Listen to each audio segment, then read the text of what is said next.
Hey there, good morning. So kind of ugly this morning, so I thought I'd record this quick video about an owner finance deal we just put together on my porch, so I don't get all this rain on the phone and all of that. So, owner finance deals are wonderful. It's kind of what we chase these days, but they all come together in different ways. So in this particular opportunity, it starts with a house that we actually bought about 9 months ago, maybe a year. I went into contract on a house I was going to flip, paid cash for it. As you do, you talk to the seller, you let them know that you're in the business, and if they own one rental house, they may own others. So that we struck up that conversation, and he let me know he had, I think it was 7 additional properties, 15 units, right? Houses, duplexes, stuff like that. And I let him know, hey, if you're ever interested in, maybe potentially unloading those someday, let us know. I introduced the concept of owner financing. I told him how an installment loan works, how he might actually get more cash out of the transaction, how we might, it might be more tax efficient for him, which he was intrigued by. But, in reality, he was just trying to get rid of this one house. And, while he was listening, I wasn't sure he really heard me, if you know what I mean.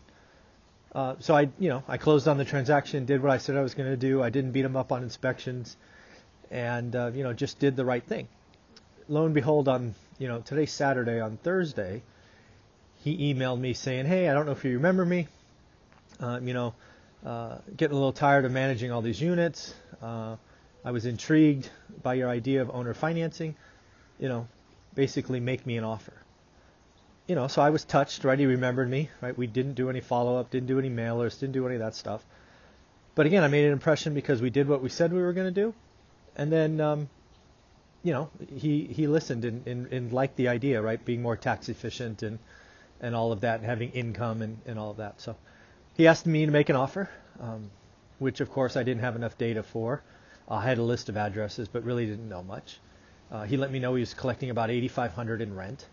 I said, what I try to do in these situations is understand how much income you want, right? Basically your payment.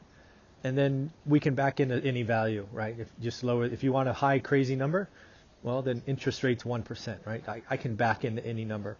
If you can control the payment, the price is almost irrelevant, really. So, I tried to do that. I let him know what we would pay. I said I'd like to be around $4,000, maybe $4,500, and he wasn't having any of it. He wanted a number, right? He wanted, tell me how much this thing's worth.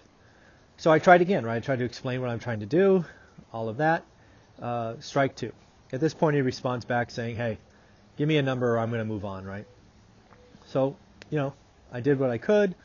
I threw out a number. I threw out a total package. I threw out a number, a down payment, and an actual monthly payment. I was low, right, because we were just starting conversations. At which point he replied back basically saying, sorry, none of that's going to work. But now he finally gave me a number, right? He asked for, something about $100,000 more than I was comfortable offering first. He was okay with 10% down.